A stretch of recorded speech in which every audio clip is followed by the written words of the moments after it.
Papa. Merci, monsieur. Merci beaucoup, monsieur. You are very kind. Yes, I'm very kind, but you'd better go and pack your things now.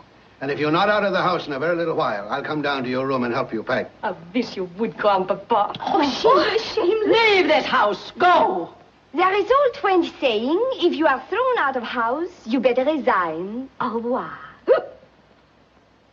I still would appreciate it if someone would tell me what all this has to do with our little Henry. Fortunately, Uncle Randolph, French always being one of my favorite subjects, I was able to understand the incredible conversation between Henry and Mademoiselle. I don't know how to begin. All right. Henry had a glass of wine. We all know that. But Henry? Intoxicated? From what I overheard, at or about 10 o'clock last night, Henry and this foreign young woman slipped out of the house.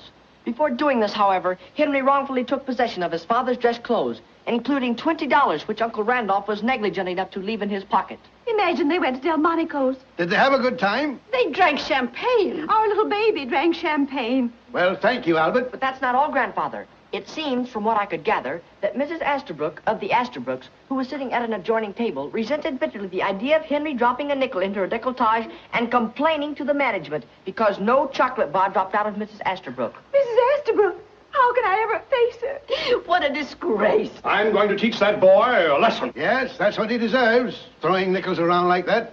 Knowing the Asterbrooks, I can tell you right now, we'll never see that nickel again. I have reached my decision. That boy is going to be spanked, and severely. Oh, Randolph, don't hurt him. Please don't hurt him. Please. He's such a baby. Well, I assume there will be no further birthday celebration. I'm afraid not. I believe I can utilize this time very beneficially, so I'll say goodbye. Goodbye, Albert. You're a real credit to the family. Thank you, Grandfather.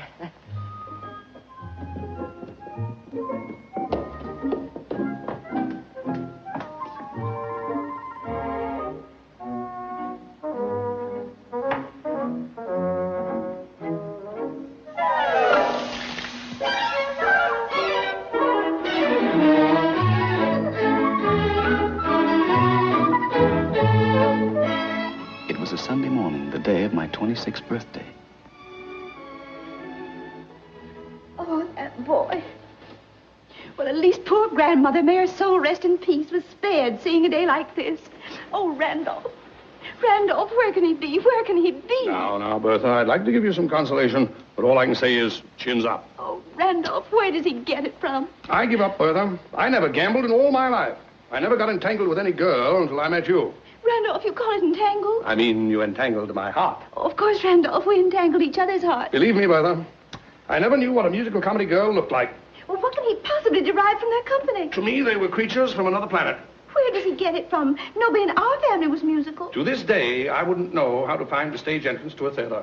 It's always around in the back, up an alleyway. There's a sign over the door, stage entrance. You can't miss it.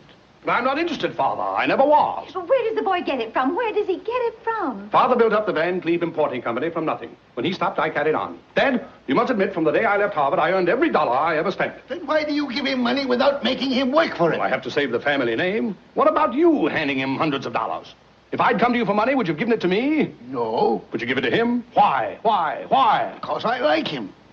Does it mean by any chance, Father, that you don't like me? Son, I love you. Now shut up and leave me alone. Good morning. Good morning, Aunt Bertha. Good morning, Albert. Good morning, Grandfather. Good morning, Albert. Good morning, Uncle Randolph. Good morning, Albert. I just came in to bring a little birthday remembrance for Henry. Anything wrong? Isn't he home? 11 o'clock Sunday morning. If I know my cousin Henry, he's probably still in church. I mean that humorously. Albert, I'm struggling successfully against the gout. I'm waging a terrific battle with my liver, and I'm holding my own against asthma. But I doubt if I have strength enough to survive your jokes. You're a successful lawyer. Let it go at that. I love you, Albert. It was sweet of you to drop in, Albert. I hope you'll be here tonight. Thank you. I hope so, too. Otherwise, I'd be in the most embarrassing position as far as my future in-laws are concerned. Oh, we're so eager to meet your fiancée. How does she like New York? Yes, is she enjoying herself? Well, she's only been here 2 days, so naturally the impression is overwhelming. I took her to the aquarium, we rode up and down the elevator in the Flatiron Building, and naturally we ended up in Grant's tomb. Naturally.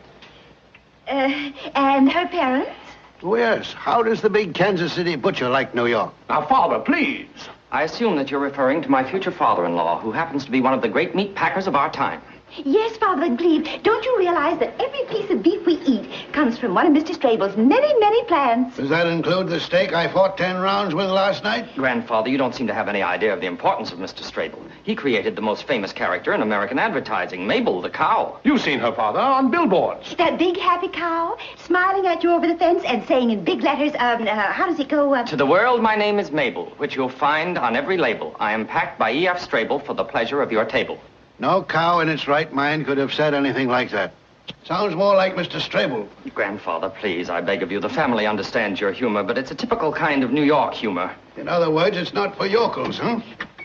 I beg your pardon, sir. Mr. Henry just came home. He went directly upstairs.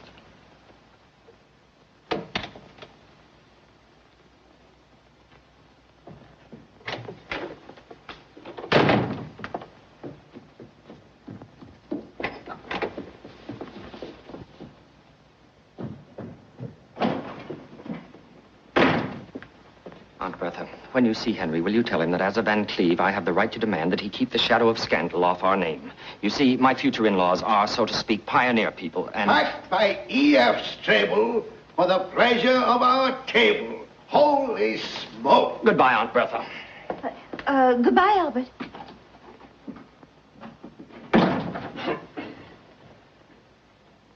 Well, this time I was firm. Good, Randolph. What happened? We asked for $100, but I told him I'd let him have only 50. Randolph. And not right away. For the first time in 27 years of marriage, I feel like criticizing you. What do you want me to do? Spank a 26-year-old boy? No, but at least I expected a verbal lashing.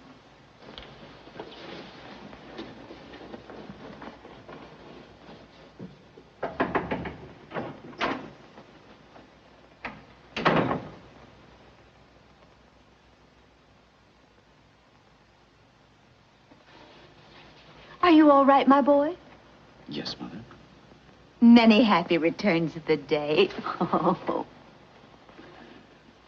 Mother, I'm sorry if I made you unhappy. Oh, Grandfather and Father and I are worried to death about you. You don't give your family a single thought. All you think about is having what you call a good time. Mother, I went out last night to raise Cain. Son, you mustn't talk like that. Don't worry, I didn't. I couldn't.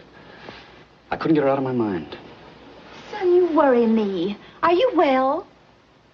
Mother, when you saw Father for the first time, did you feel that unmistakable something? Did you feel an electric spark from your head right down to your toes that swept over you like a hurricane that threw you to the ground? But you bounced up again and you floated right over the treetops? Spark, hurricane. Heaven forbid. I never had such a feeling. Henry, where do you get it from? Not from me. And certainly your father never had any spark. Mother, all I'm trying to say is I met a girl yesterday. Oh, I hope she comes from a good family. I don't know. And frankly, I don't care. Mother, when one sees a lovely rose... One could be certain she comes from a fine rose bush. Mother, even if this girl's father turned out to be something of a buttercup, I wouldn't care. What's her name? Where does she live? I wish I knew. She isn't one of those musical comedy girls. Oh, no, Mother. It's an entirely different kind of music. It's not the hoochie coochie. It's not the can-can. It's like a waltz by Strauss. Like a minuet by Mozart. Henry, where do you get it from? From you, Mother. Now you must be just. When I was a little boy, you wanted me to believe in fairy tales. And now that one has really happened, you remember that story about the young man, I think he was a shepherd, who was walking in the woods? Oh, you've been in the country. No, Mother. It happened right on Broadway. Suddenly, the young man saw a big castle, and leaning out of the window was the most beautiful princess. Nothing could stop him. He climbed up the parapet of the castle. Henry, you haven't broken into the Waldorf again. Mother, darling, let's forget the fairy tale. Well, it's about time you grew up. I came here to scold you, and I'm going to do it. Now, look at your cousin Albert. Not much older than you are, and already a corporation lawyer, engaged to a lovely girl of a well-known family. Henry, now this may sound severe, but you've got to pull yourself together and settle down. Mother, I don't think I'll ever find this girl, but if I did, then all your troubles would be over. If she didn't want me to gamble, I wouldn't look at another card. I'd stay home every night. Mother, I might even go to work. Henry, that's wonderful. I don't know about the girl, but the fact that you have the desire to settle down makes me so happy. For the first time, you're beginning to sound like your father. Mother, I don't know where this girl is, so don't expect too much. Oh, now listen to your mother. Don't worry about that girl. Another girl will come along. I'll look for one myself. How's that? Fine, fine, Mother. And when I find a girl for you, she'll